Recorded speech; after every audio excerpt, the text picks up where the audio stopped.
And welcome back to the Midnight Magic Musings channel. I am still your humble host, Lord Cephas. I am joined on this week's broadcast by Broken Ansible. This is Midnight Magic Musings episode number 37.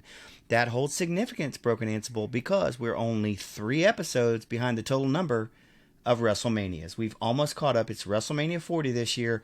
We're at Midnight Magic Musings episode 37. How are you doing today? I'm doing good, brother. I see. We're going to go in. We're going to do Hulk Hogan this early in the show. I see how it's going to be. Well, we haven't recorded together for some time. We wanted to get together and just kind of reminisce and talk about what's been going on with our lives. But since you brought it up, brother, let's go ahead and start right there. Before we came on the broadcast, BA was showing me some of his wrestling games that he has from PS3, PS4, Sega Saturn, Sega Genesis. Let's just start out with that. Give me a couple of forgotten games that you absolutely love but never really hit the mainstream like you think they should have. I think in America, the Fire Wrestling Pro games.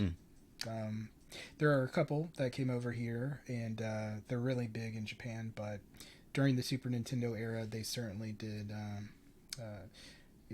fill an itch with wrestling games, and they just didn't take off here for some reason. Although we did get some spiritual successors releasing over the past couple years, and we just got an RPG that I wish got more notoriety. The Wrestle Quest. Yes. Yeah. So it's a modern game, but it doesn't get enough attention, I think. And I know there's another one coming out later this year as well. Oh, is there? Yeah, it's supposed to have Demolition in nice. it from the late 1980s there in WWE. So that should be interesting. There are 2 of the playable characters. It's what is it, DLC content? Downloadable content? Yeah. They're one of the mods for cool. downloadable content. So I'm looking forward to seeing how that turns out. It's all original wrestlers plus some downloadable wrestlers that have signed agreements with them. I think that'll be kind of interesting. Sweet. Well, you got to remember, when we were young, there were no retro games because there was nothing retro to speak of.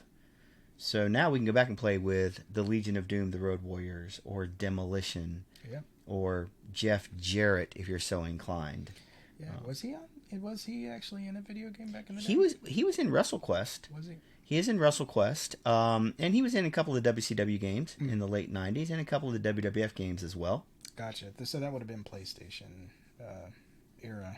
PlayStation, and I think he might have been in the N64 game. He might have been in one of those. Maybe the WrestleMania 2000. Yeah, game? I think I always pick Sting. So. Yeah, and I noticed you had some of those as well. You had a good selection of WCW, WWF before we had to get the F out and put the E in there. Yeah, I have most of the Nintendo 64 ones. I think there is one game. I don't remember if I have it or not.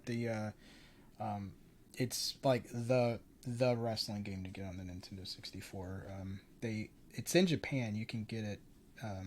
You can import it, and I can play imported Nintendo 64 games. But they believe they did make a American version of it. It's just expensive. Is that your one Holy Grail game you want to get? No. Or is there a Holy Grail wrestling game you want to get? No, because I've gotten pretty much all the ones I want to get. But I'm always on the lookout for the one I don't know about, and I'm not the biggest collector of wrestling games, but I did miss out on a lot of wrestling games. I played obviously we played a lot of games on the Nintendo, right? We played the WrestleMania game, the arcade game, when we could find those in the arcades. When the Super Nintendo came out, we played stuff like that. The Sega Genesis games, I've just been looking, because I was a big Nintendo fanboy, right? So I was on the one side of the bit war, and now that I'm a grown man and I don't care about that stuff anymore. The arguing on which was best, it's like they're both good, right? So the Sega Genesis actually has a lot of good Sega or wrestling games for the Sega. Let me take you back old school. The NES. Did you play the wrestling game on the NES, the one that had Starman on it? I believe it's sitting up there on the shelf, buddy. Well, I've just been browbeaten here right on my own show, and he was the one that had the pink outfit with like the bluish purple colored star over his face. Did you know there was an independent wrestler about 15, 20 years ago who dressed as him, called himself Starman, and came out to that little doodle doodle doodle doodle doodle. he would come out to the ring. Really? It actually was on an independent company up in the Northeast. Yes, there was. Wow. It was. That's cool.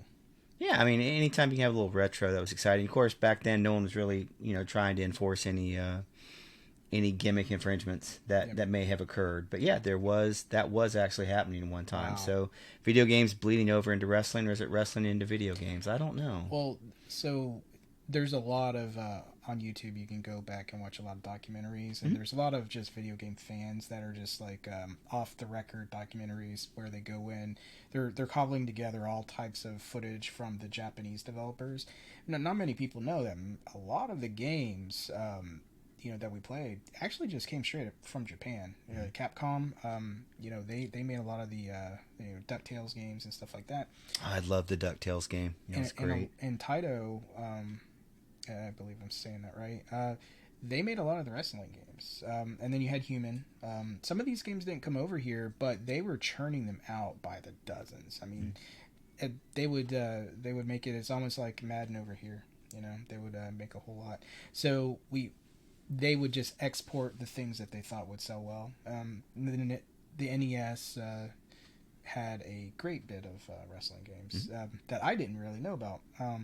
So yeah, it's really cool to go back and see the basic foundations of these games, and then you get into the modern era of Sega Genesis, Super Nintendo games at that time, where if you played the wrestling games in the arcade, yeah, it is whatever, but when you're a poor kid and you got your Super Nintendo for Christmas, and then you go and you find that one wrestling game at the rental store, your friend brings over their controller because you only have one, exactly, right? And then you just hook it up, and that wrestling game becomes magic. And we got to have that aspect of wrestling and video game coming together.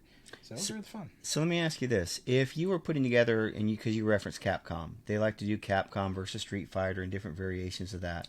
No, they are Street Fighter. Well, Capcom versus SNK actually, or Capcom versus Marvel. Versus Marvel, yeah. Right?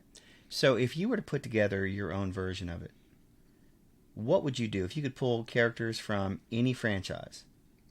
So it doesn't have to be versus Marvel or versus SNK. If you were to build one, what would you like to see? What do you wish they had done? What do you think would have been fun to see? It's already a game. It's already a game. It's on that shelf. I have a couple copies of it. It's called Marvel versus Tatsunoko. Okay. Or Tatsunoko versus Marvel. I can't remember which. It is. So Tatsunoko is a world of like just zany science fiction-y Japanese either anime or television, I can't remember. There's a wealth of characters they have, and they brought them into the space to fight these Street Fighter characters. It is a fantastic game. In fact, so I bought a copy of it in 2008. It's on the Nintendo Wii. It's an exclusive. It's one of the hidden gems, and you actually play it with a controller, not the Wiimote. Okay. So this game is really fun. It is the same engine as the great Marvel vs. Capcom 2. It's basically the same game. Mechanic is a little bit zany because the Japanese characters are absolutely insane. I think copies of it go for over $100 now. Oh wow! The last time I looked, I bought it for $20 at Walmart in a podunk town in Alabama. I bought my second copy. I just walking past. It was on clearance.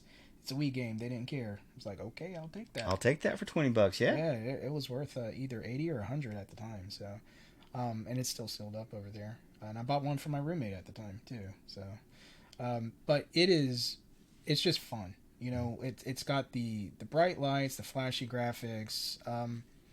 So it is there. If I had to pick something that wasn't built, I would have an homage to Final Fight fighting some pro wrestlers. I would make a 2D fighting game that would be based on the Axis game engine, and they make Guilty Gear, and BlazBlue. Those fighting games, and which is it's hand-drawn anime inspired artwork, but it would be set in effectively a 2D fighting game like a Final Fight where you actually have to go through the stages. Right. But it would be a huge arena, like wrestling arena. Okay. And you basically would start in the ring, and there are scenes in Final Fight and some of the other like Streets of Rage stuff where they have wrestlers that are a part of that universe where you're actually fighting in a ring, stuff like that, and then it moves out of the ring. I would actually have it in the parking lot. Whoops. Remember back in the day, we would watch like an event on Nitro, and they ended up in the parking lot, Right, with ambulances. Mm-hmm. I would have a fighting game, a 2D fighting game that actually did that. So, characters, it would have The Rock would have to be in it. Absolutely, The Rock would have to be in it. Hulk Hogan, Jim Duggan. You know, you gotta have. Does he have the 2x4? Oh, absolutely. Well, if you're going to be in the parking lot, you got to defend yourself. Oh, absolutely. I mean, have you seen the streets these days? This is true. It would definitely have the wrestler from Final Fight, Cody. You'd have Ryu, Sakura. Yeah, I would just basically make a mashup, and it would be this, maybe M. Bison or somebody, pulling the strings, but then you'd have to bring in, the other characters. And there's some wrestling characters in the later Street Fighter. Did they bring one in 4? I think there's one in 4. Yeah, there's one in 4, the Luchador, and then you have there's the girl wrestler in Street Fighter 5, and then there's a wrestler in 6. I haven't played 6 myself yet, but there's a wrestler in 5 as well. So I'd bring them all in, and then and also I would actually get with Sega and have a deal and bring in the Streets of Rage. Like it would move in 3D, but but it would be like a Streets of Rage game where it moves through there, but it would be set in the world of Final Fight, and then it would have real wrestlers in it. What if I asked you to throw in 1 or 2 absolutely obscure characters from an obscure game? Anything jump out to you immediately?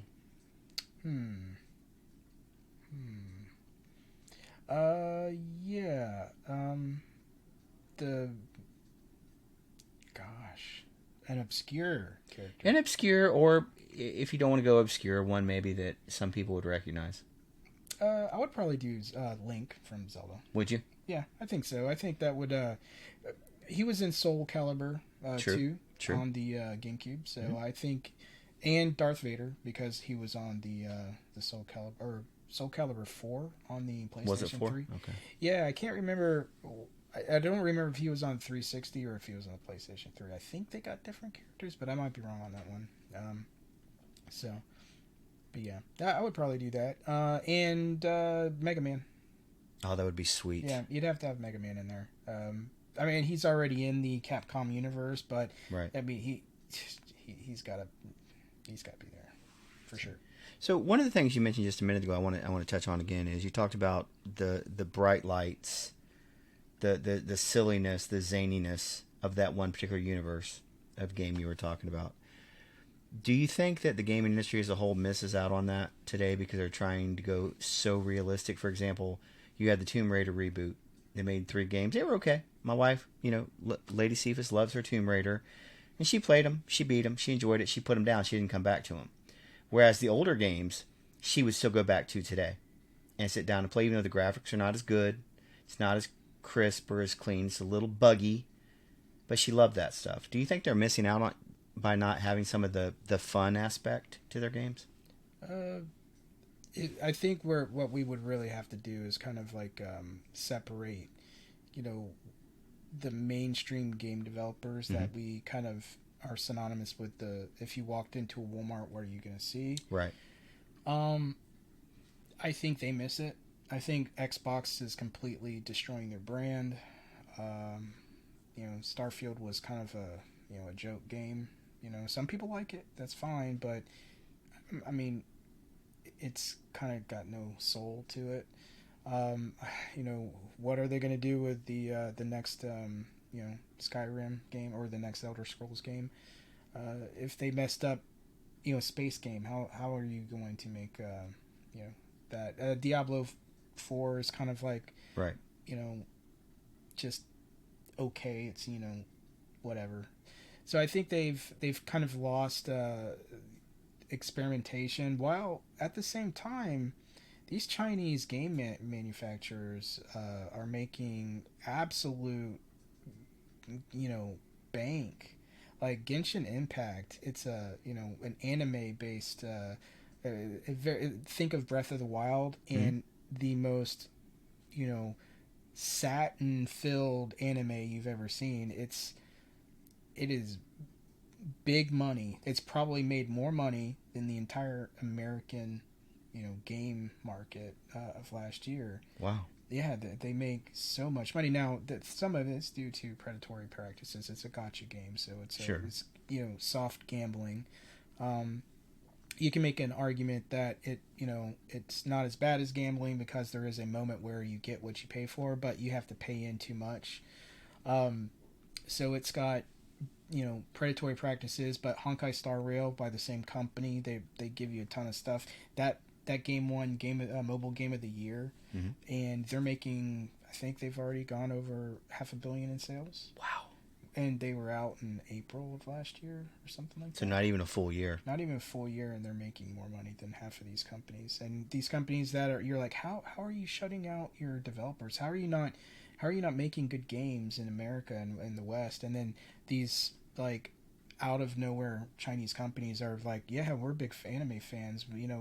We like what you did with this. We like what you did. So they give you the best of. It is literally a best of game where you're like, oh, you stole that from there, you stole that from there, you stole that from there, and next thing you know, you just have this amalgamation that is just fun, and it's getting these kids, and they're free to play as Mm-hmm. well, and that you could actually never spend a dime in these games and have an absolute great time. So they get into the urban areas of the Western countries, so and it's on a cell phone. Mm-hmm. You can get a cell phone in any country dirt cheap, Right. and play these games, even if they're not like if they're playing running at 20 frames a second. We had to play at 15 and 20 frames a second on the Nintendo 64 half the time. Right. So it's not like these kids are giving up giving up anything. They get the cell phone for free. They get this game for free. They get attached to this game. This is their Zelda. So I think that what we're finding is the Western companies are really struggling because they're owned by corporate interests, and all the indie developers, like the viewers can't see it, but that shelf right there with all those Nintendo Switch games, half of those are indie games, right? So the Nintendo Switch, one of the things that's really made it sell so much is that they invited the games that were on the PC that you could only really get on the PC, and they started making Switch ports. So there's a lot of games on there that they got exposure, and they started making actual money. Mm-hmm. And they're love letter games. There's the Japanese independent developers also brought it out, and then you have a couple companies that like limited run games and super rare games, and there's a few Play Asia does their own thing, so they bring out these games in physical form to a pre-order or something like that, right. or limited run, and they no pun intended, and you can't buy those games again, so you start to get like this fear of missing out, so that you push a lot of these games. But what you do find, and you can get them digitally, most of them, Right.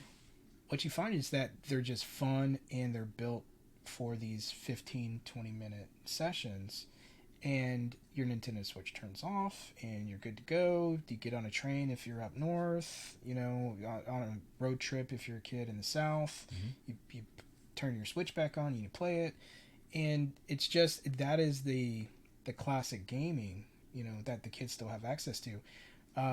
But they also have these free to play games on their cell phone these days, and there is no shortage of those. So it's really tough for if you're a company that is on Wall Street to then look at what's actually happening in the cell phone market, Mm-hmm. and especially the Chinese market, the emerging gaming dynasty, really, of the Chinese game developers, and it's rough. It's rough out there. And now I think there's a couple PlayStation 5 games that are coming out that are actually inspired and partially developed by the Chinese. Okay. So where it's, I believe Sony is actually teaming up with a developer, where it's like an action platformer. I think they just announced it. And then there's a Dark Souls like game coming out from China that looks absolutely amazing. And if it's real, everything I've seen from it is just, eye popping. And you're like, why can't Blizzard do this? Right. Well, they're too busy laying people off. Yeah, right. Why can't Microsoft do this? Microsoft says all the right things, but then how do you mess up the Xbox? They had everything. How do you mess up the Xbox? I mean, Sony's doing gangbusters with the PS5.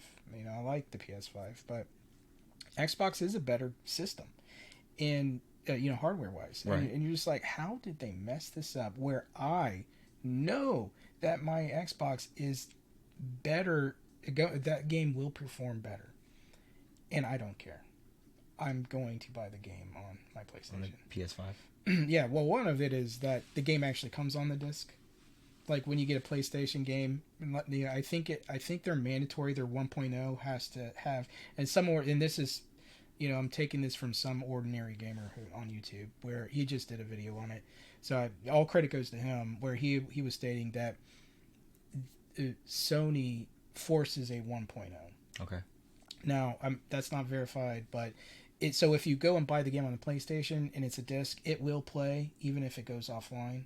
You'll still have the game. It may be buggy, but it's still a game. Where Xbox, yeah, good luck. Right. Like half that game is not even on the disc. Like, so they don't require that quality control. So I've been paring back my Xbox. Because of that? Yeah. Also, in that it's here in Florida, not my house in Alabama. That's right. Broken Ansible is in his winter home currently in the south of Florida. The $1 Million Man Ted DiBiase used to have his home in the south of France. So you now have your home in the south of Florida. Yes, or the north of Florida. Or North Florida, Central Florida, somewhere in that range. You're on the map. Parts unknown, sir. Parts unknown. Okay, you're going with the Cactus Jack? Yes. I've always wanted to say I was from Truth or Consequences, New Mexico. Because that's where Cactus Jack was from originally. But it wasn't. What was the town in Tremors? Prosperity. It was Prosperity. Yeah. Now there's some great names in made up places. Dutch Mantell, Dirty Dutch Mantell, used to say he was from Oral Trough, Texas. There is no such place, but it sounds like there would be in Oral Trough, Texas. I mean, it does really sound like there should be. But if I can't be from there, can I be from Texarkana, Arkansas? No. It's a great name. I don't know. Dude, Eastbound and Down. Texarkana. It made the list of cities sung in that song.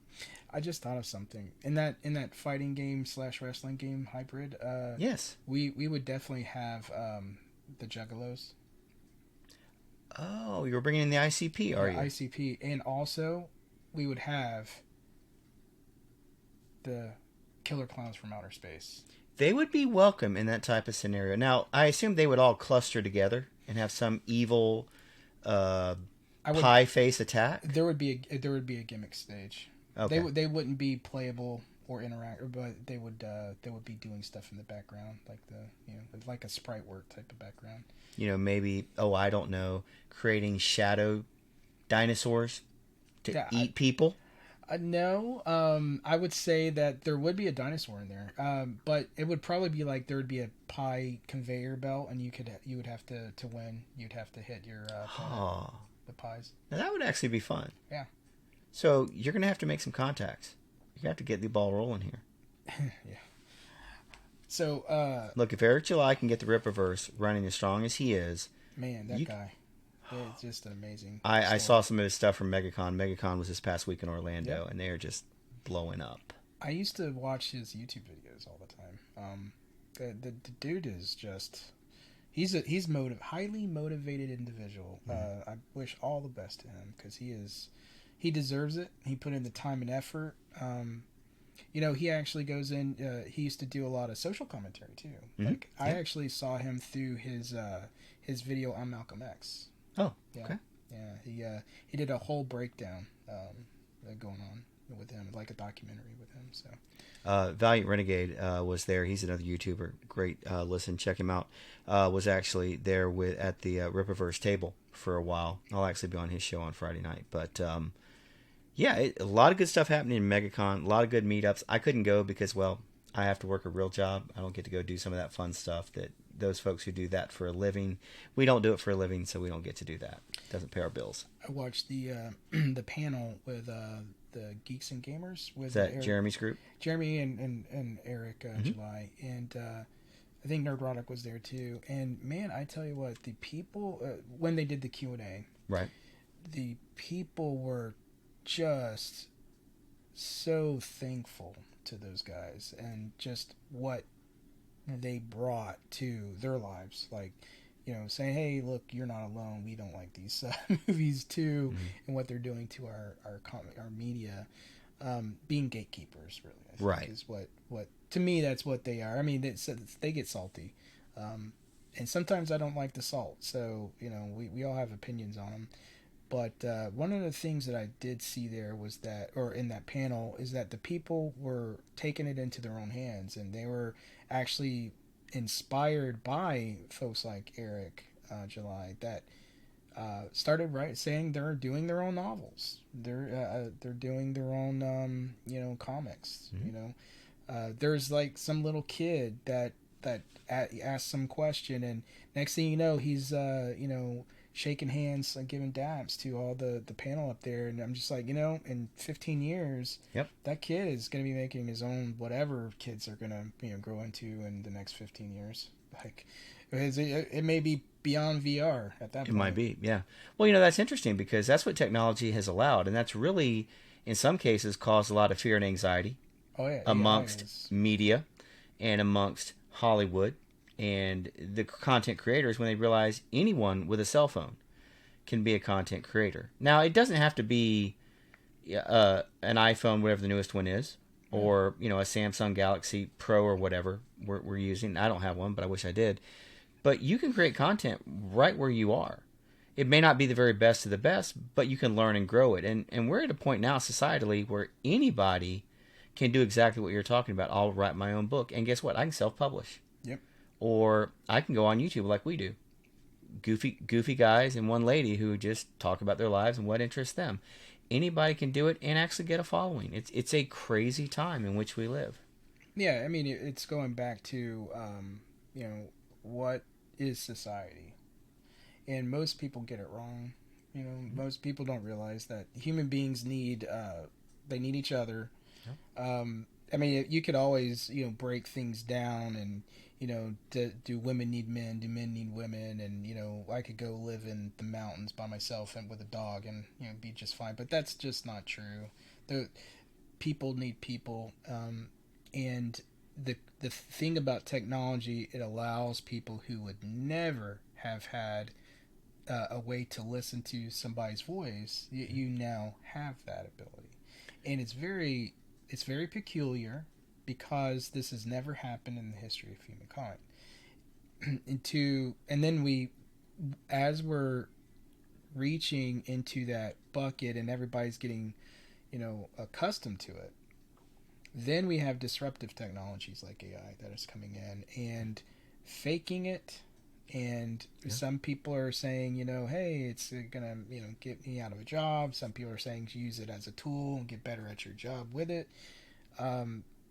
But it when people start making content with it, Mm-hmm. It's gonna be a peculiar thing. Like I think that AI could probably do a better job than Disney right now. I mean, Probably so. I think Disney is in the trash. I think everything they put out right now is pretty suspect. Even the Ahsoka stuff is pretty like, you gave me 3 episodes of good, and then you gave me a bunch of like anxiety. Mm-hmm. Like, why'd you do this? Like, why did you take this long to tell me that? I think an AI could have done a better job in half of this stuff, or it could have Like, is it going to be the one that gives the approval? Well, to your point, and I don't have the numbers in front of me, and I apologize, but Disney earned somewhere in the neighborhood of $88 billion last year. That's very impressive. But if you look at how much money they actually cleared, Yeah. so they netted, it was about $8 billion. So you made 88, but you only kept 8. Netflix earned about 31 billion. They netted 6. Yep. So they had to earn 31 to net 6. Disney had to get 88 just to keep 8. Yep. That's almost 3 times as much as Netflix had to barely have what, 2 billion more than they had. Yep. That tells you mathematically. And you, look, numbers can mean whatever you want them to mean. We're sports fans. We can make statistics mean whatever. That's pretty cut and dry. Is this as a whole, as a company, or just in the digital space? No, this is as a company. Wow. So you take the parks, which have always been big sellers for them, and which really is the main seller. It's not movies, no matter what they say. So how could this have happened? Like, I wonder. So Netflix has more market penetration for digital, right? Mm-hmm. Absolutely, 100%. Absolutely. So some of their $30 billion overhead was obviously infrastructure. Sure. They have a crack team of developers. The Primogen is one of them. Sure. Everybody watch. If you're into coding and you want to learn how to code, go to the Primogen. He's a great YouTuber. That whole community, they're on Twitch, they're on YouTube. They do some amazing things with code and just keeping that, mindset and how to be a good developer and all that. But they do that, and they have a crack team over there, and then they obviously pay money for their exclusives. Sure. So they probably pay a couple $1 billion for across their content. No doubt. So, and this is pretty much all they do. And they're going to get wrestling. Right? Yep, starting January of next year, so January of 2025. Yeah, so they're probably gearing up for that. They're definitely dipping into the anime more, getting week to week, getting the actual, week to week stuff, and then Disney, they've got. If they want to even be half the size of Netflix, they're going to have to at least pay that overhead and infrastructure. It doesn't come for free. Right. And then they are, they have they don't have to pay anybody for their content, right? Nope. But how do you fail so badly?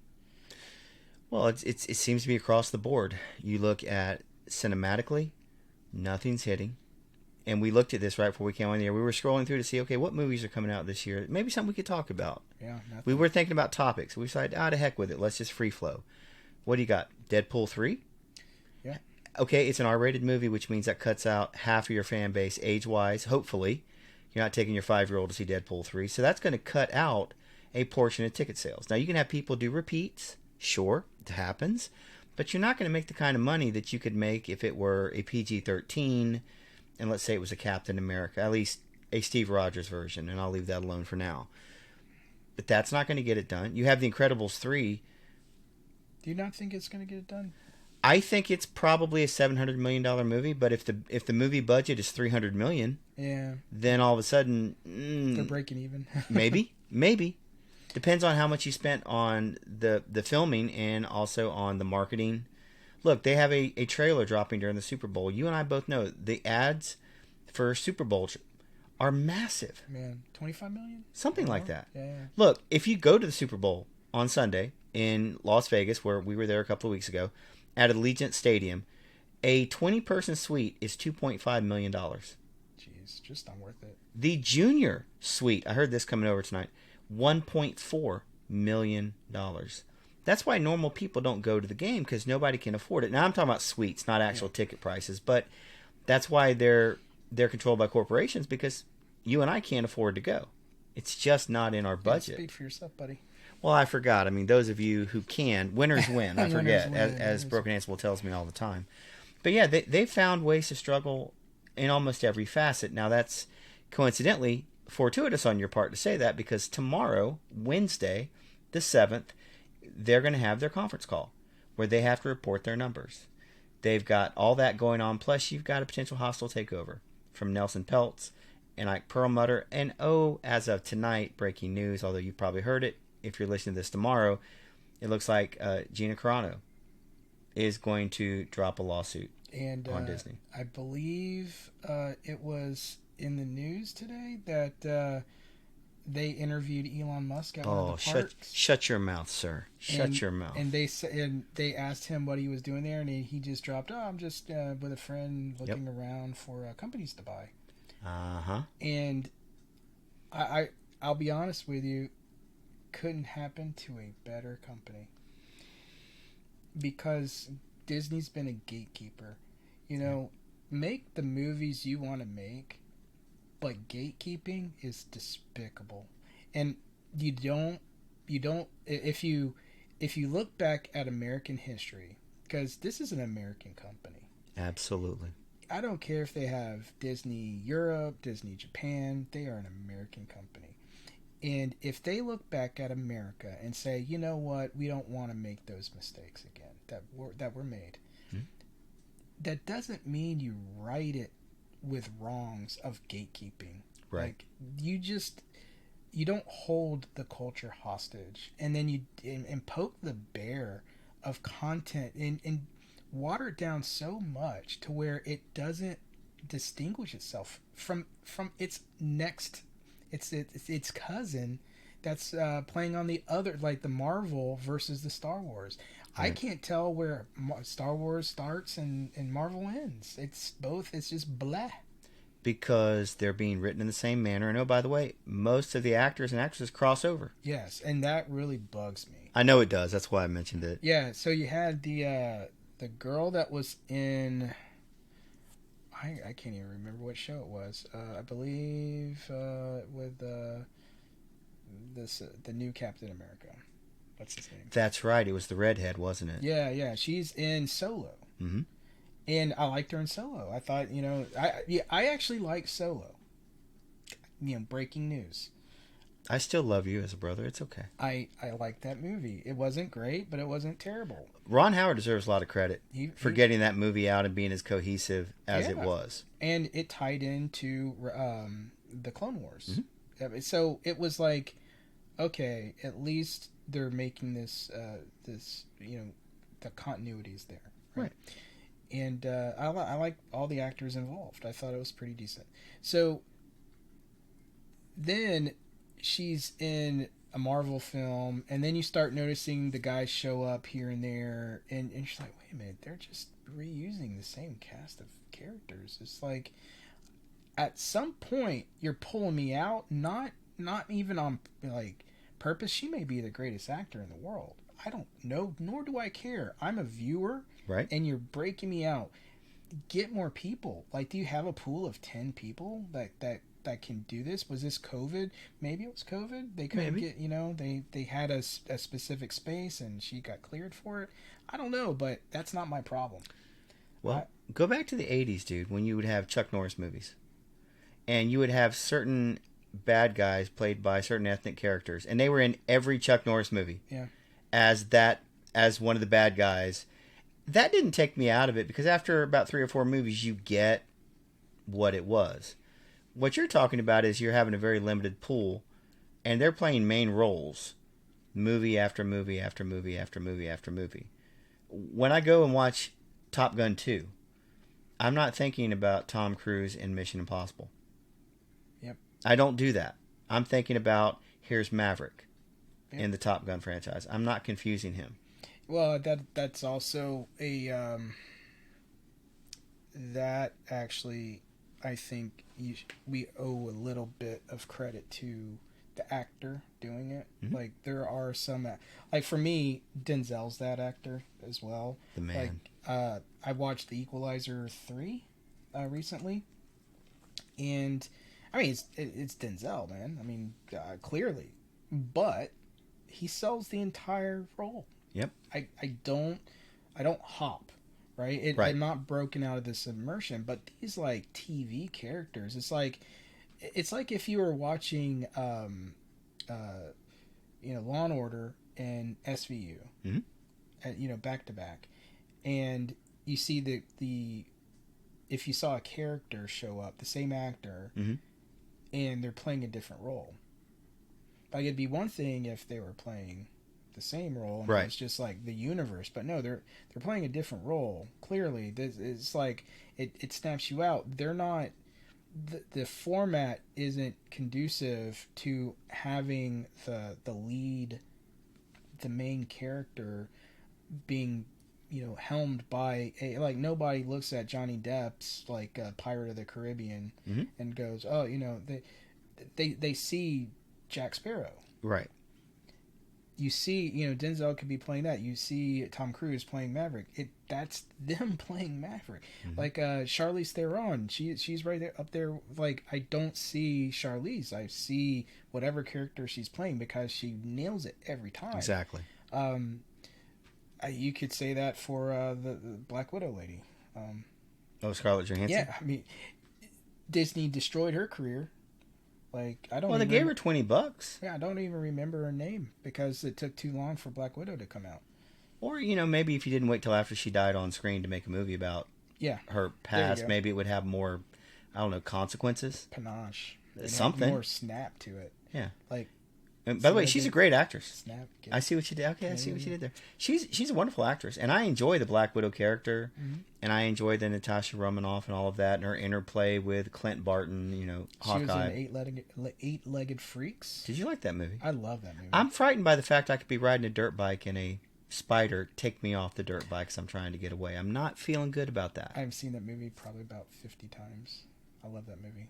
Now, David Arquette was the star of that movie, right? Yes, he was. David Arquette has a history with wrestling, too. One-time WCW champion. Really? He was WCW champion. They booked him to win the title on television. They thought that would get a lot of play in USA Today and whatnot. It really didn't. It actually caused them to get a whole lot of derision, actually. But I will say this, at David Arquette's part, he donated all of that money to Brian Pillman's family. Oh, nice. He didn't take any of that salary. He donated it to them. He's a big wrestling fan. And he understood, I'm living a dream, but I'm not a wrestler. And he took that money and donated it. Now, in years past, he's also done some other wrestling matches, kind of interesting stuff, a little bit of hardcore stuff. He's been known to bleed a little bit. But, there are celebrities who are wrestling fans, much like Hugh Jackman is. Is he? He is? Yes, he was a guest host of Monday Night Raw. Huh. Well, not yet. He was a big wrestling fan. It's interesting. There are a lot of celebrities that are wrestling fans in other genres. They just may never talk about it.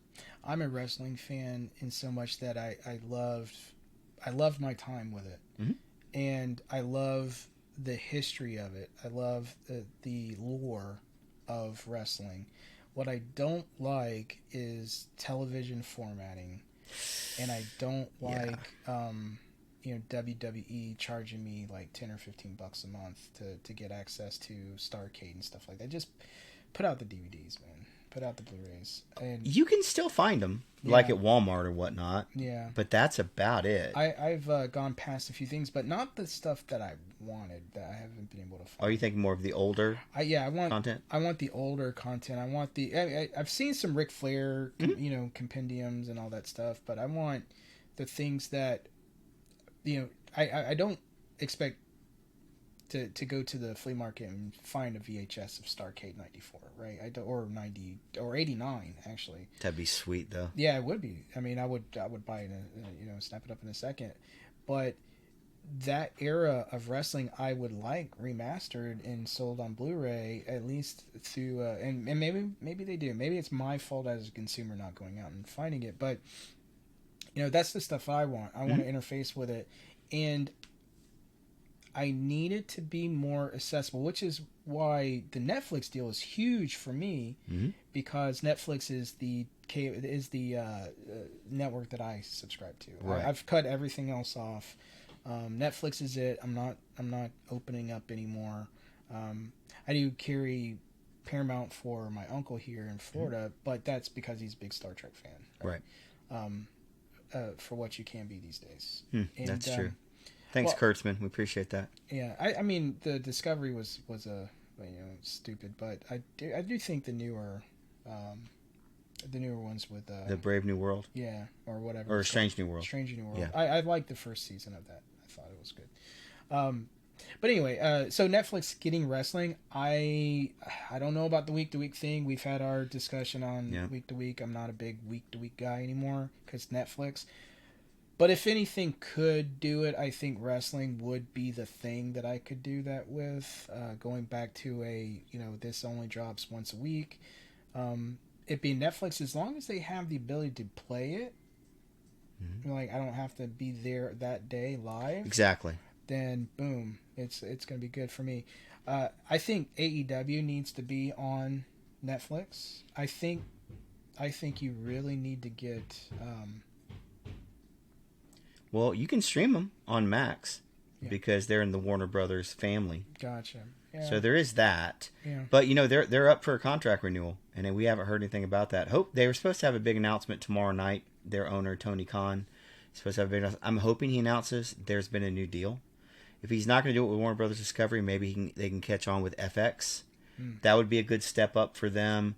Warner Brothers has been a good partner. TBS and TNT. I mean, they're going on 4 years now of AEW, almost 5 years. That's a wonderful for a startup company that basically got an order with no product other than a pay-per-view that they put on in conjunction with Ring of Honor. That's pretty impressive for them to commit money to it. Now the question is, you're up for your third renewal. How much money are you getting now? Or have your ratings that have gone down some caused you not to get the bump? Because, see, everybody's looking at your Netflix deal with WWE.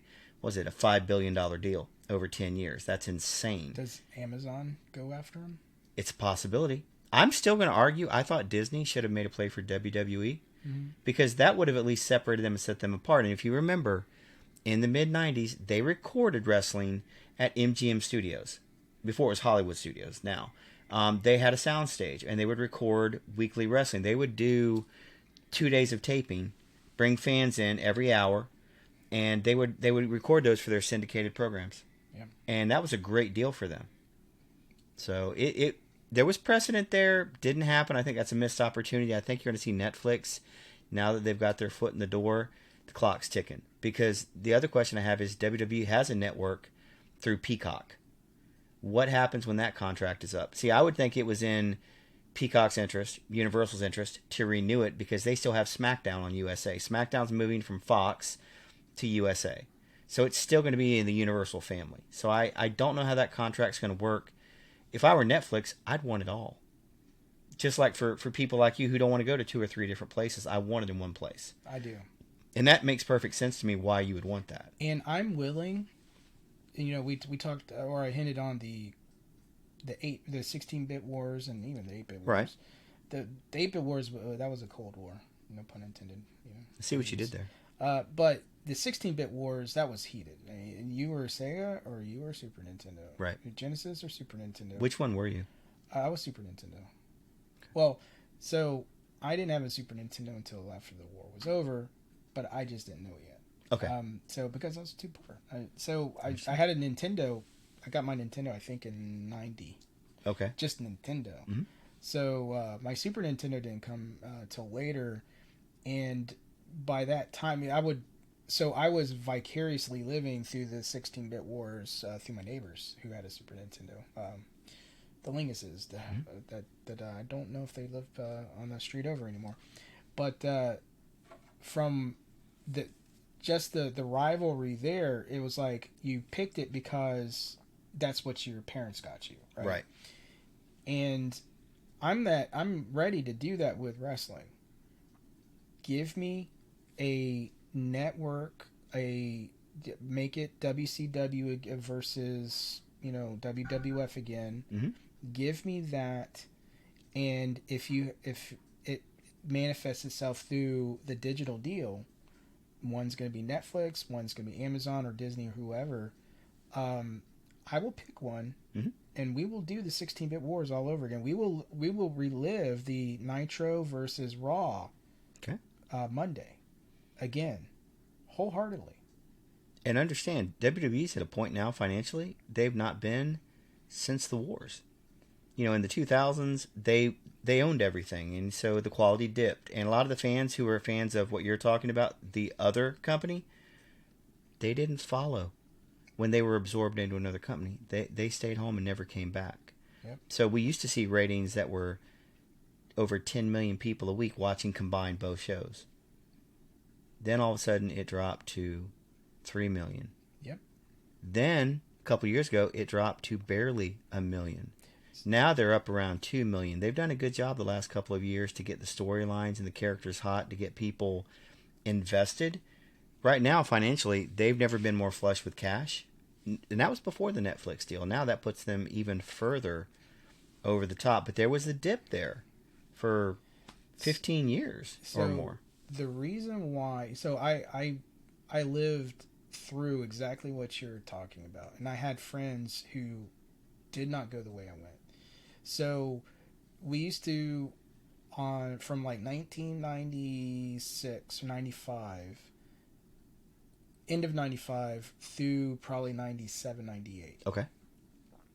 We would, every Monday, and every pay-per-view for sure, I had a friend who had, his mom started dating one of our coworkers, an older guy who was a big wrestling fan. Mm-hmm. And he got a big screen TV, like the old school big screen TV. Nice. Yeah, the projector type deal. And then he got Dish Network.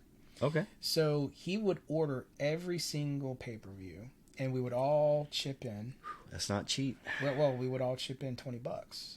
That would have helped at my house. Yeah, and we would watch it. And every Monday we would go over for Nitro and for Raw. Mm-hmm. Now, I didn't care for Raw because I wasn't into their storyline. So the interesting thing about it was I did watch. Well, obviously I'm watching it, especially when they're flipping it through the commercials, right? Yeah, that you could almost time commercial yep. to go to the other one, right? People don't remember that. Oh, the quarter-hour numbers were a big deal. Every 15 minutes, they had a new rating coming in. Yes, I mean there's so much marketing lore between this and what they gamed television. They absolutely did. And stuff doesn't happen like that anymore. No, there's not. It's consolidated. Well, and not only that, but now you've got streaming, all of that stuff. You don't have a consumer that's bound to one medium. Yeah. So I didn't care for Mankind and The Undertaker. I mean, I didn't hate them, but they were just not endearing to me. Right. And the only time that I really cared about WWF is when they snatched up my wrestlers from WCW. Right. When you had Sid Vicious. I love Sid Vicious. Mm-hmm. And when him and gosh, what was the guy's name? Lex Luger. Mm-hmm. When they did the thing, and then they had the skyscrapers, right? You had because you had Lex. Well, you had Mean Mark Callis, who became the Undertaker. Yeah. You had Danny Spivey for a while. Yeah. And then you had Sid Vicious, who was the original one with Danny Spivey. Yep. And those were some big dudes. Big dudes, man. And they had and I used to like enjoy the Undertaker thing when you had his guy come out. Oh yes, Paul Bearer. Yes, Paul Bearer. He was funny to watch, but that gimmick wore off. But when you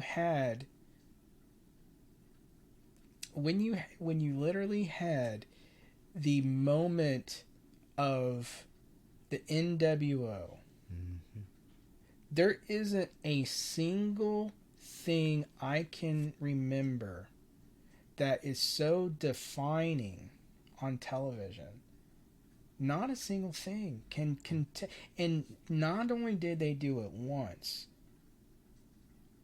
they did it again with Sting. That's correct. He was in the rafters.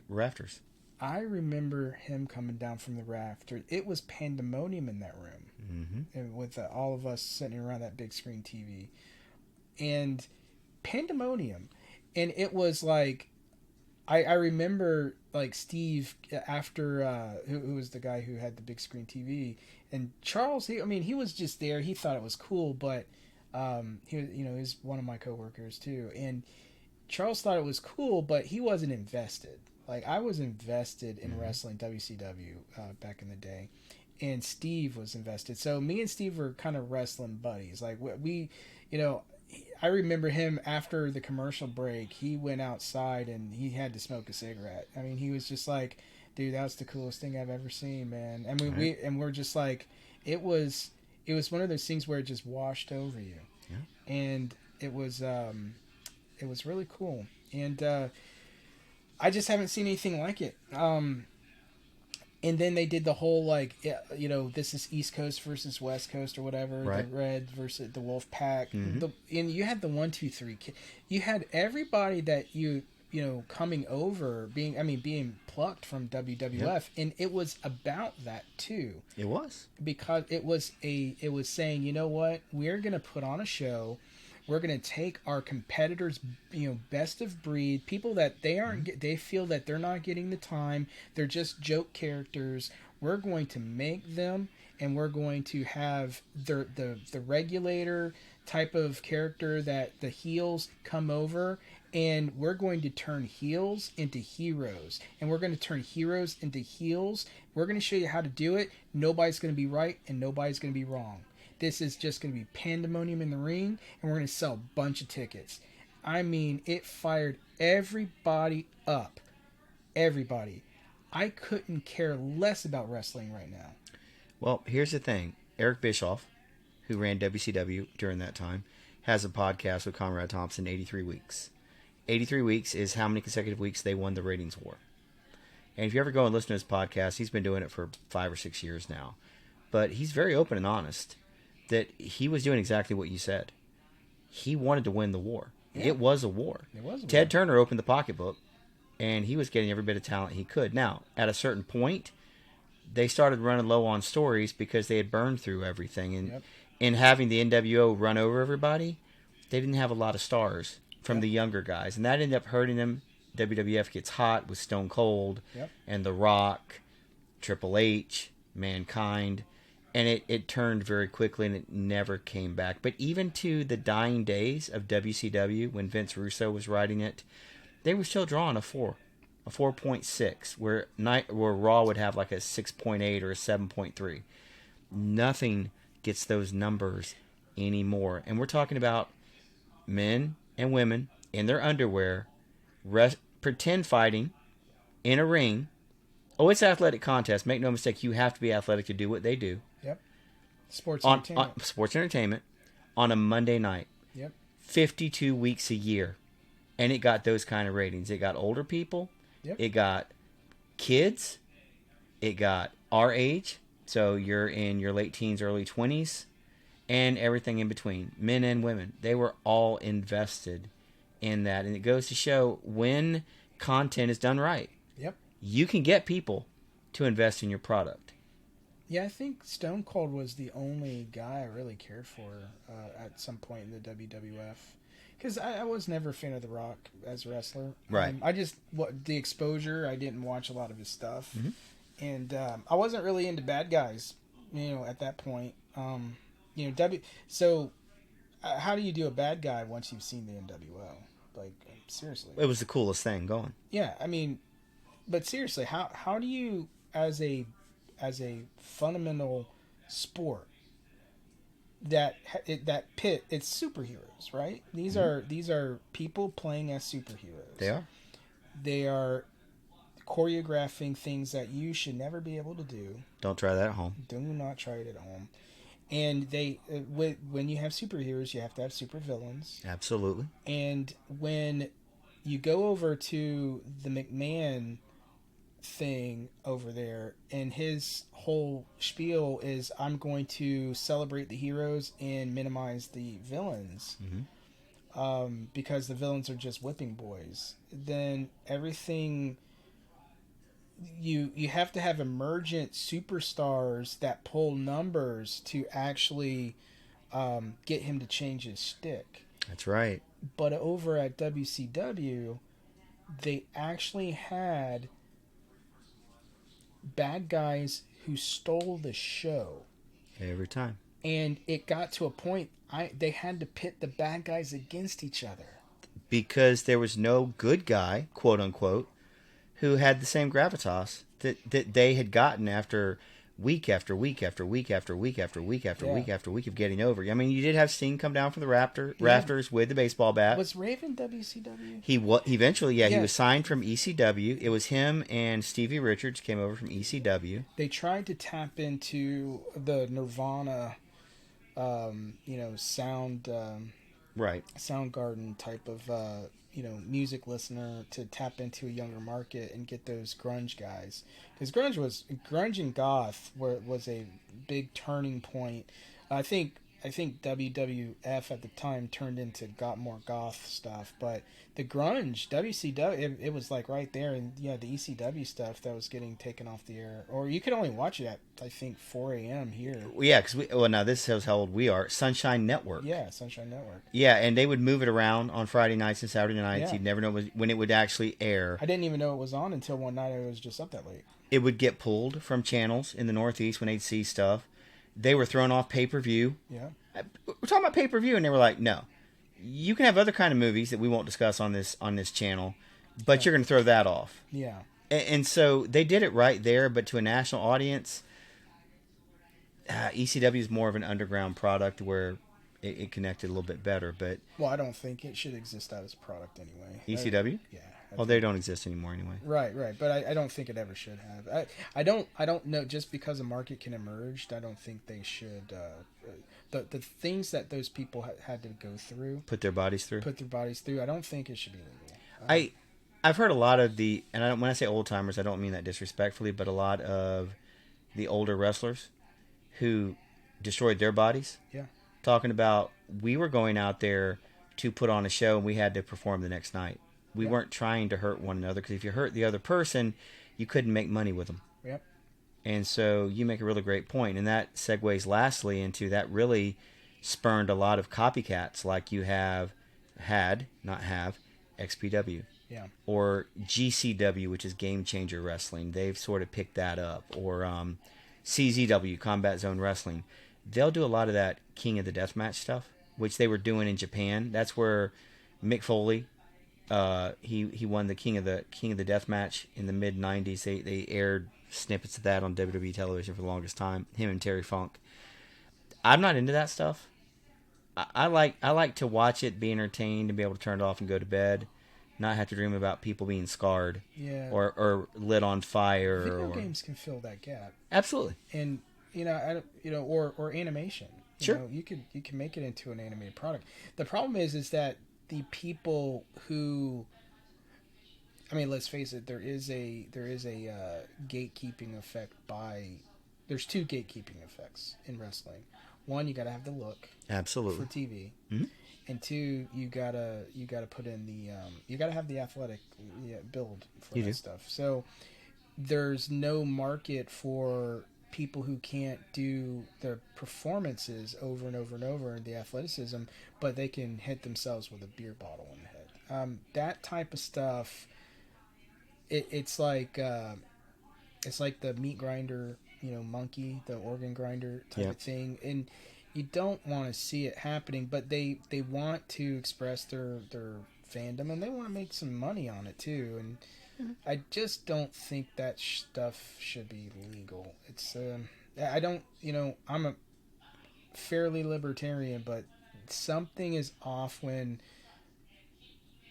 they're not getting paid enough for the investment they're giving up in their body. I agree with that, and that's part of some of the criticism AEW gets, because they do all these wild stipulations and people are mutilating themselves. And I'm not saying these folks don't get paid, because Tony Khan pays very well, but what at the cost to your body? Matt Hardy, one of the Hardy Boys, he's still wrestling. He's in his mid 40s now, and he's made this statement for years. Everyone's got what they call a bump card. Every time you fall down in the ring, that's a bump. Everybody's got a bump card that every time you fall, you punch a hole in it. Well, there comes a day when your bump card's full, and that's it. There are no more holes to punch in. There's no more room. You're done. And a lot of these younger folk are killing themselves, literally, to get on TV. They do this stuff in the independents, or they get to AEW or whatever, and, well, this is going to get me to the big time, make a lot of money, and then you slip and you break your neck, and that's it. You go to NXT, which is the WWE developmental territory, they'll take all that from you, and they'll start you at the very beginning and say, no, let's teach you where the camera is. What are you talking about? I just want to do a moonsault. That's nice. See that camera over there? Start practicing facing that when you do your facials. What facials? Oh, Lord, this is going to take a while. Because they have to untrain that in people. And that's one thing the olden days, forgive me for being old for a minute, I'm going to go yell at the clouds here in a second, had is you had a ton of territories and areas you could go work and get experience. Here you have independence, but you don't gain a lot of experience working in front of 10, 20, 30 people versus either the TV environment or a larger arena where there are more people. Well, I mean, we know that there's a market for these, you know, events. Mm-hmm. Like Absolutely. people want to go out of their houses and Yep. see something happen. Yes. They don't care necessarily what it is, and wrestling is just as good of a circus as anything else. How is it that we have independence all over America, Mm-hmm. but we have these Eiffel Tower like shows on TV, and how like we talk about Eric Bischoff, and obviously he's in some front room somewhere giving advice at the very least, right? Right. So, Well, he's zooming in from his hidden secluded home in Wyoming, which is freaking sweet, by the way. so he's doing that. Like, obviously, like they have less. They've been there. They've done that. They made their money. They're now it's just, you know, giving everybody that. But television has changed. Mm-hmm. Television continues to change, and the digital subscription services are going almost out of control in terms of how many there are. I mean, it's worse than cable in some places. In some ways, yes. And you can't tell me that they're not colluding with each other, keeping content kept so they all win. Oh yeah, winners win, and we all lose. and we lose. They win. I mean, it's the same thing they did with television, right? Mm-hmm. I mean, you have a couple networks that own 4 or 5 channels, and each, and then, you know, they make sure that, hey, we're not going to put this against you, and unless we need a rivalry, and, you know, all bets are off if we hit, you know, gold. But for the most part, you know, they play nice with each other until they strike gold, and then it's a gold rush. Well, absolutely, everybody's going after it. We got 15 variations of the same type of show. Yeah, and so how is it that we don't have a developing wrestling network of shows that are widespread through social media, mainstream social media? Not, I'm talking Twitch TV, Right. I'm talking Kick.com, I'm talking YouTube, Facebook, advertised everywhere, where they can penetrate the local markets. Who cares about the national markets? Get accuracy by volume. If you could have, like, listen to your favorite wrestling characters talk, you know, out of character on a Twitch stream about the video games that they're going to plaster their faces in, how is this not a thing? Who on earth is in the front room failing so spectacularly with the modern gaming? Like, Twitch is huge. Mm-hmm. Kick is huge. YouTube streaming, it's huge. How are they not there? Like, oh yeah, we got an official WWE channel. Who cares? Yeah, they have millions of subscribers. They make tremendous amounts of money off of their YouTube channel. Right, but here's the deal. The only people that are watching it are the wrestling fans. Mm-hmm. There's always got to be new people coming in. True. You know, teenagers turn into young adults turn into old adults. I mean, how are they not tapping in to, like, these avenues? So I'd mentioned the Primogen for programming earlier. He's a computer software engineer at Netflix, and he has his own Twitch channel, and he's not the only one. Pirate Software, who used to work at Blizzard, is making his own game, and he does it on Twitch. Sometimes he streams for 12 hours playing a video game. Sometimes he's writing code. Right. With the chat in the room, answering questions on how to build a video game. What about this algorithm here? Nerd stuff. Mm-hmm. How are the wrestlers not there? Well, a couple of reasons it's not. Number one, if you're in WWE, you can't do anything that they don't sign off on. It's part of your contract. They own everything. You decide you want to start a Twitch channel, they own it. Now, the only exceptions to that would be people like Xavier Woods, who has the Up Up Down Down channel, because he had that before that contract was signed. But most of the wrestlers who deal with that are under contract where they can't do anything. So here's my problem with that. So Twitch has partner networks. Mm-hmm.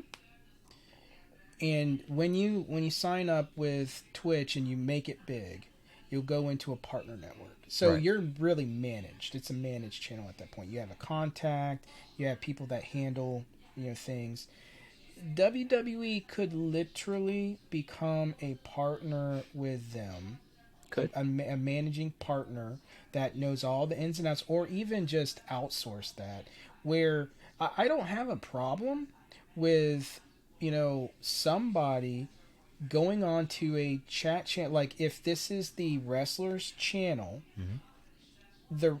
I'm okay with WWE owning it if they own the character.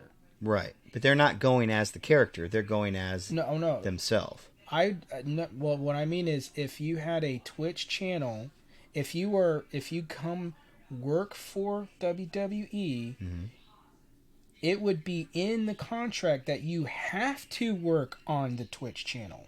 Okay. It would not be your Twitch channel. I'm okay with that. I don't care about the individual making. So if they write their contract where they keep their Twitch channel, good for them. They wrote a good contract. But how is WWE not embracing Twitch, becoming a Twitch partner, or YouTube? Who cares which one? It should probably be YouTube would be better. Probably. Because they could probably they're in leagues of Google, right? Sure. Or they could just, Twitch is owned by Amazon, so that could get them in the door to some Amazon deals, right? So how are they not doing this where they say, hey, all of our wrestlers now, if they choose, can now express them, go onto the Twitch channel, play the video games, talk with the chat, they can pay the mods, and it becomes an avenue, a vector of new viewers. Well, previously under the Vince McMahon regime, they had no interest in that. Now with TKO owning it, Endeavor, you're probably going to see more of that. Because I think they're more business savvy. You see what they've done with UFC. Now you have UFC, WWE under the same corporate umbrella. Sorry. They're running different parts, but it's still running the same corporate structure. I think you'll see more of that because I think this company is far more, and I hate to use this term because it's so overused, but forward thinking in how to build partnerships, how to generate revenue. They are a corporation built on, we want as much exposure and as much as revenue. Yeah. And I think you'll see more of that over time. But I think that the mindset of WWE previously was not there. It's just we have to own everything because we own you versus how do we all make money? Yeah. And I don't mind them owning, if they write the contract on for their benefit, right? I don't care about them benefiting from the contract. Look, if you sign the contract, that's on you. But I do have a problem if it's not in my contract and you've made no overtures about it. If I do find success streaming me playing World of Warcraft, whatever, and then you want to come back and say, well, we own it. Why? Well, I think they would lose that. Well, they did that to a lot of people, and a lot of people left. Oh, yeah. And I don't blame them. But again, that Twitch channel better sustain you then. Because if you walk away from your contract, you're not getting that guaranteed money anymore. So the problem is that WWE is probably saying something like, you have a no-compete clause with entertainment. Mm-hmm. Where sports, entertainment, emphasis on the entertainment. Now you're providing entertainment performance outside of this. That's a moonlight. Right? So basically it becomes a conflict of interest. It's a conflict of interest, right. Absolutely, 100%. Which we work under where we work as well. Yes. You can't. So I can't say, whomever had their own Twitch channel, they were probably, unfortunately, I feel for empathy for them. However, I actually probably would side with WWE. Like, your likeness of the wrestler that they are paying for, your face, your your performance, even if it's not, they can't tell if you're performing for your audience or not, Mm-hmm. because there is a gimmick of how you interact with your chat. You have to be personable. You have to be, you have to be aware. You have to interact with your mods. You kind of there is a snowballing effect with the temperature of the chat. It's not just you. So you could say these are your fans. Mm-hmm. These are the people in the ring, and this is a managed. I can understand them saying this. Should they have done it?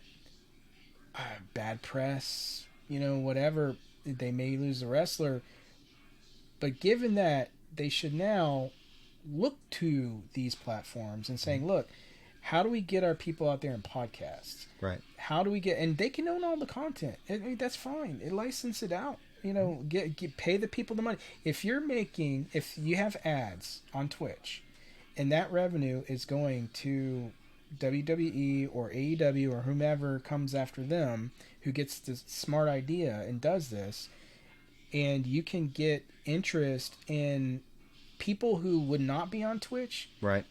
on Twitch. So you want people that aren't wrestling fans into wrestling. Right. That there are people that are wrestling fans that are not on Twitch, and I'm just using Twitch as a streaming platform. You want that Venn diagram to overlap. you want them to, now this is the place you come for this type of thing. It's easier to let them do it than build it yourself. There's no reason to build another competitor. I don't want Disney Plus. I don't want Amazon Prime. I don't want all these things. I want one service. I'll pick one. I'm sticking with one. And if you don't sell your stuff on DVDs, I'm probably just not going to watch it. And that's like Stranger Things. I can go and buy the DVDs if I shut off Netflix. Right. Because they'll release them. They'll release them. But guess what? I can't watch Ahsoka. Not unless I get Disney. Yeah, and then and all you can do is stream it. You can't own the physical media. Yeah. Well, I don't disagree with anything that you said. I'll just throw this one out there. There are some legalities, though, when you start talking about, oh, you're an independent contractor. No, you're talking to me like I'm an employee. Yes. And so we need to get Stephen P. New on this.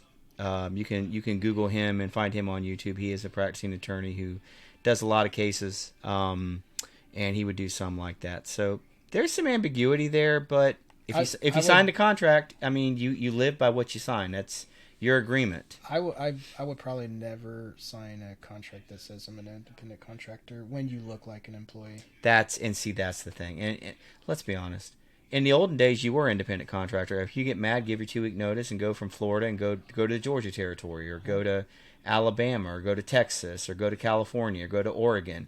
Can't do that no more. All they got to do is have good contracts, favorable on both sides, a considerable wage, and have a no compete for 6 months. Which they have. Which usually is a 90-day. Yeah. Is typically what they write. Unless you are a higher star, and then they might add more to it. They should just, the wrestling business is a dirty business. It's never been in favor of the wrestlers. No, it's all on the promoters. It's all on the promoters. It's all on the networks. Yep. It's like, it's a disgusting, like, these business. It's a lawyer's world, man. It is. And I'm just kind of. It kind of takes the passion when you actually get old enough to understand like what is going on, when you know how the sausage is made. It's like, this stuff is kind of greasy. Oh, wait till we get into college football in our next podcast, we start talking about the Big Ten, the SEC, basically saying this week they're going to pull away, and they're going to form their own little league, and they will be playing in the college playoff, and they will take all the money with them, and the rest of you. We don't care. So my school, my alma mater, we peaked at the Fiesta Bowl. We're not going anywhere any higher than that. So we need to have a show where we just talk about who. I will slug you right in the middle of the podcast. I was just giving you an opportunity to plug your alma mater. Come on, man. All right. So it is Liberty, the Flames. Light them up. Touchdown Liberty. We only heard that one time, unfortunately, in the Fiesta Bowl. I will give a sneak peek on college football. I just And I worked Yeah. for a college football team Uh-huh. 4 years, Yes. and I worked with the coaches for two coaches. Mm-hmm. And I'm just so over college football. I wish it would die in a fire. College football is the nastiest business I've ever seen. You know what? It deserves everything it's going to get. I don't care anymore. It's like they have taken all the love out of college football for me. All this money, the way they let the kids just move around, Mm-hmm. the mask is off. It's always been shady, but at least it had like you still had the era of turning these kids into men, learning to be team players, getting a good education in the meantime. And now none of that matters. It's all about are you going to put me on the field next year? If not, I'm just going to go through the portal. They'll pay me more money. They'll pay me How more much money. are you paying? Now you have recruits asking coaches, well, how much are you paying Yeah. me? And technically, the school doesn't pay. It's these collectives No, that of do the course. right. So, actually, was talking to some people who run the local collective here. But yeah, the school doesn't do it; they do it. Now that's your way of funneling, but we'll talk about that Yeah. another time. But Just yeah, it's that's one of the big things that came out this week is they're yeah. basically thumbing their nose. We'll say it the nice way, saying we're going to do what we want, keep all the money, and the rest of you can fight for the table scraps. That's going to work very good in the short term. Yeah. But after that, I hope it crashes and burns. it won't happen in the short term. There's Look, too much money right now to be made, but 5 years from now, that's a different story. so here's the deal. If you want to watch good sports right now, women's basketball at the collegiate level, Mhm. women's softball at the collegiate level, Absolutely. men and women's tennis, Mhm. you know, women's soccer. I'm not. We don't have a men's soccer team, so Right. due to Section 9, Title 9. Title Yeah. 9. Mhm. But those are in men's baseball. Those are the best ways to get good if you are into the college sports, Mhm. and if you are mad at college football for what it's becoming. I urge anybody listeners to just, you know, if you don't like the WNBA because it sucks, that is not women's college basketball. Those girls are putting on shows that are fun. They're family friendly. The men's baseball. I mean, baseball.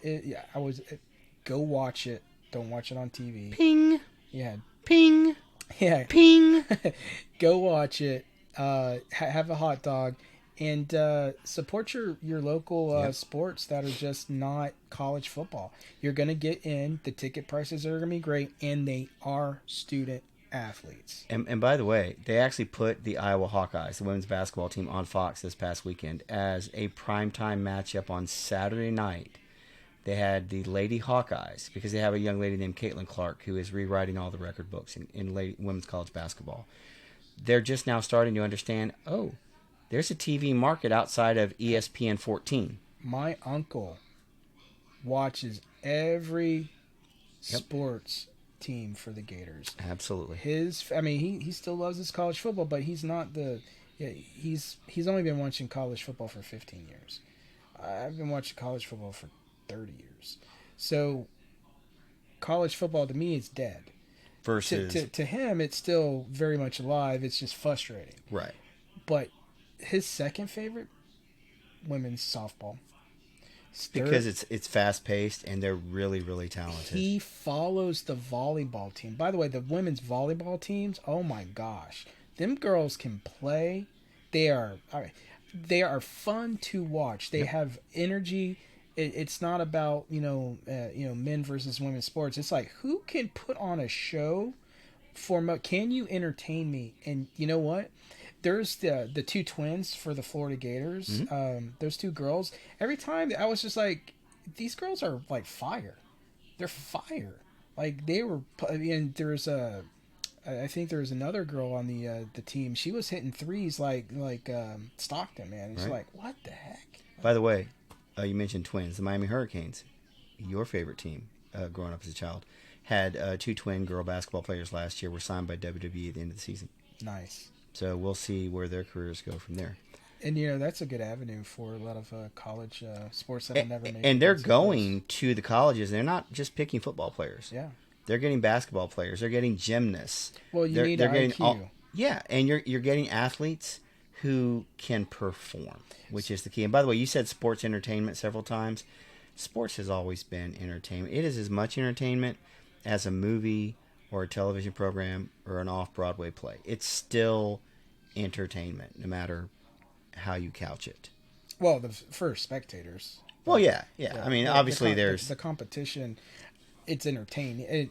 It's fun. I wouldn't call that entertainment for them. Well, no, not for them, but for the spectator. Yeah. It's entertainment regardless. But see, I think it goes back to the social, what we were alluding to earlier. It's entertainment has been so materialized in the current culture. It's marketed, it's sold, it's packaged, it's branded, it's passed hand to hand, mouth to mouth. I mean, it's kind of filthy. Right. But if you peel all that away, if you just think of it as my daughter or my son plays for a team that's wholesome, it's not the same entertainment that it is for somebody who's a stranger to that person. Sure. And that is what I get out of watching, like, say, women's volleyball. I know the coach. Mm-hmm. I've been to their house. Like, I know their husband. I've been, I helped install some computer parts for them, back when I was in college. Still coaching that team. Mm-hmm. And they're a good person, and the amount of ladies that family has trained and put into the marketplace and to brought happiness, and their family comes and watches them. So one of my boss at work, his wife's sisters, they're big into volleyball, and his daughter's possibly going to be doing it. So he's thinking about when she goes to Auburn to play in volleyball if she sticks with it. And I'm just like, my uncle will probably see your daughter play my boss. My uncle will see your daughter. My uncle will watch my boss's daughter play volleyball. Right. How weird is that? And that's community. That's community. Strands that would never have been thought can happen in that space. It's entertaining, but it's wholesome. It's real. It's tangible. Nobody even needs to know about it. It's like the old parable, like don't destroy your blessing by telling everybody about it. Right. That is, there's a sense of this communal entertainment that's different from this marketed nonsense like college football's become. Now you can't buy a T-shirt that for less than $40. I was in the official bookstore in our local town. Now this is not my school I graduated from, but in our local town, I saw a very nice shirt. I'm like, huh. You know what? I would wear that, and I think it's really nice. I looked at the cost of one polo shirt, $114.99. Made with slave labor. I'm sure it was, and it's not. They're not getting my $114.99 because, well, Daddy's got bills to pay. That's a light bill. That's my water bill. That's stuff I got to pay. But if you want to buy it, God bless you. I'm not mad at you. But to bring all this full circle, that really is the power of the change in the medium of streaming. I can watch my alma mater in a swim meet in Morgantown, West Virginia tomorrow afternoon if I weren't working, and I could see the whole thing start to finish. I can watch the dives and the butterfly and all that stuff that goes with swimming and diving. I can enjoy that as a fan. It gets no publicity nationally, and I kind of feel like that's kind of me and my wife and my girls thing that we get to share in that. It's the secret place. Do I like the bigger sports? Absolutely. Yeah. But these are the things you can appreciate together as a family. These are the memories you make getting to go and be a part of that. Going to a hockey game at a university when there's maybe 100 people there. But it was the first time my girls got to see a hockey game live and up close. They got to go stand by the boards, and I just waited for them to clear the puck down to that end. They That's had no college, idea. right? What's that? College. College. They had no idea what was coming. It was Syracuse playing My Liberty Flames, and they cleared the puck. Papa can't afford the NHL. No, he cannot. Nor does he pretend. That's what Them- ESPN Plus is for. Them tickets are expensive. Yes, sir. Well, you know what? They got to pay for them really nice jerseys, and they cleared the puck. Here come the players, and they skate down there, and the guy's trying to clear the puck, and here comes the defender, slams into him into the boards. My girls jumped like they'd been shot because they did not know that's how the game is played. They just thought you run around with a stick hitting that little black thing, and that's all you do. They didn't know, and they jumped and yelled and screamed. Everybody around us thought it was funny. We did too. But that's a memory we have, that they will always have, that their Mimi and their Poppy took them to see a hockey game. Very first one, and it scared them out of their wits. Yep. And so those are special times to us, and I guess as we get older, and we'll start to wrap up with this, is I'm looking for more wholesome and more enjoying things. I'm not looking for reasons to not like stuff. If I don't like it, I'm going to avoid it. I'm going to find the stuff I like you're talking about with the games and such, and just enjoy it, because there's so much negativity in our world. I'm not going to add more to my life than what everyone deals with anyway. And so we're going to go ahead and bring this thing to an end now. The Earl of Florida could not join us tonight because he's on a work assignment, but he'll be joining us probably in the next couple of days. He said he's going to have something up. But Broken Ansible, it's good to have you back on the channel. Thanks for having me. Hey, man, it was a good discussion. All right, well, if you've stayed with us this long, we just want to remind you, go ahead and click subscribe if you've not done so. Leave us a comment before you head out the door, and do share this thing out on your social media platform of choice. On behalf of Broken Ansible, I am simply your humble host, Lord Cephas. Thank you for listening. Thank you for watching. We'll talk to you again soon. Take care, everyone. Bye-bye.